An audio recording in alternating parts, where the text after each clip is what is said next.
Woman who finds a homeless dog on her porch realizes it isn't a dog at all. What would you do if you spotted a sick, injured, or otherwise helpless animal? We'd all like to think that we'd do the right thing and rush to help, but sometimes fear or concern for our own safety makes us take pause.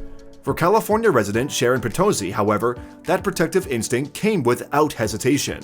When she saw a weak animal on her front porch, she immediately sprung to action. Little did she know, this creature had quite a surprise in store for her. One afternoon, Sharon discovered a small fur ball curled up behind a vase on her front porch. She assumed the animal was a very sick dog and quickly decided to help. Sharon placed the poor creature inside a small cage that she had in her garage. Though she knew the dog couldn't be kept there for long, it was clearly better than nothing. The tiny pup desperately needed help. Fortunately, Sharon had the phone number of a local animal rescue team on hand and dialed immediately. Sharon had called the City of Folsom Animal Services. Thinking things were about wrapped up, Sharon was told something by rescuer Cindy Walden that she could not believe. The sick dog Sharon rescued was actually a female coyote who was suffering from a particularly bad case of mange. She had soft eyes that relayed the message of "help me if you can," Cindy said.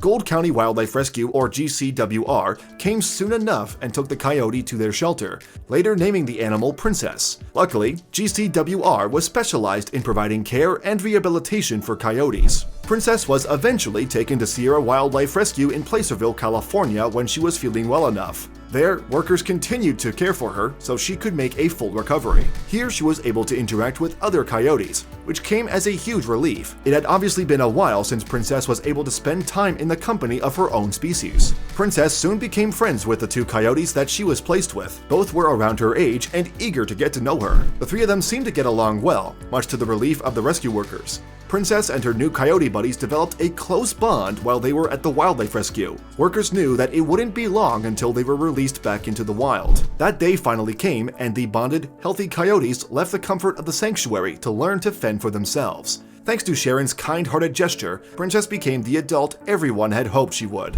Finding a helpless creature on your doorstep is actually more common than one would suspect. Just ask Alexei Kaideev of Siberia, who looked out his front window one morning to see this. While trying to leave for work, Alexei couldn't move his front door. Something seemed to be blocking his way. Little did he know, it was a living thing much larger than himself. Alexei lived in a remote part of the world on the edge of a Siberian village called Solontsovy. There you'll find plenty of snow and incredible wildlife. Mysterious door jams, however, weren't so common. Alexei's neighbor, Galina, said he wanted to go out of his house, but the door was pressed by someone from outside.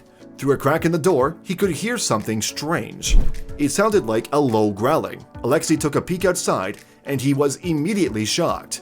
There, right outside his front door, was a fully grown Siberian tiger. How the heck did she get there? A scared Alexei quickly retreated back indoors and made an emergency call to the Ministry of Natural Resources of Khabarovsk to see if they could help.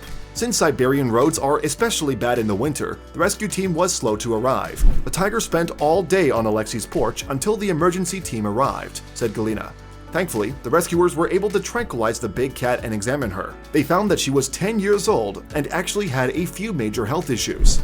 Unlike other Siberian tigers, this one on Alexei's porch didn't have any front teeth. She suffered from serious gum infections, which likely made it difficult for her to eat, hence the exhaustion. How could they help? The rescue team had no time to waste. They began their urgent care while transporting the big cat. The team first checked her for gunshot wounds or knife gashes or any kind of sign that she'd been hunted, but there were none. She was very malnourished, which unfortunately indicated a sad truth. Had this tiger sought out Alexei's neighborhood out of desperation? Rescuers speculated she had. Director of the Amur Tiger Center, Sergei Eremilev, said the tigress behaved absolutely peacefully, as if she was waiting for human help. However, the tiger began behaving like a wild animal once they reached their destination. Sergei said, "The animal, though she came for help, will not allow us to approach her. She may not have had teeth, but she still had claws." Sergei elaborated on just how complicated that made matters. In her current physical condition, it is deadly to put her under an anesthetic. Yet without this, it's impossible to carry out active treatment. So what could they do? As if the stakes couldn't get any higher, the tiger was part of a dying breed. Only about 500 Siberian tigers existed in eastern Russia, according to the Siberian Times. As a female, she was an essential part of any effort to help carry out her species' survival. The rescue workers had to resort to desperate measures. Despite the dangers of anesthetics, medics applied sedatives remotely, allowing them to get close to the tiger if need be. Then they crossed their fingers. "We really hope that the tigress will pick herself up and survive," Sergei said. "For our part, we are doing everything possible." Then, rescue workers witnessed what they thought was a major breakthrough in recovery. They offered the tiger antibiotic-laced mashed meat. Previously, she wasn't able to consume solid food, but now she suddenly decided it was time to attempt to eat meat again. Had she made the ultimate turnaround? Well, sadly, it wasn't a sustained success, and in early February, the tiger once again stopped eating. "She was in a hopeless state," said Viktor Kuzmenko, another executive at the rescue center. "There was no fat on her. Age and illnesses took over," Viktor added sadly. The illness had natural origins, and though veterinarians did everything they could, it just wasn't enough. In the end, it was something she would have to beat on her own. Sadly, on February 10th, just 2 weeks after the weak tiger was found on Alexei's doorstep, the animal couldn't fight any longer, and she passed away at the rescue center. "Nothing could have saved her," Viktor said. Since tiger preservation has become a priority worldwide in recent years, the species' numbers have steadily climbed. Still, it's terribly sad that this tiger was unable to survive. It only further proves that we need to do everything we can to save these beautiful animals.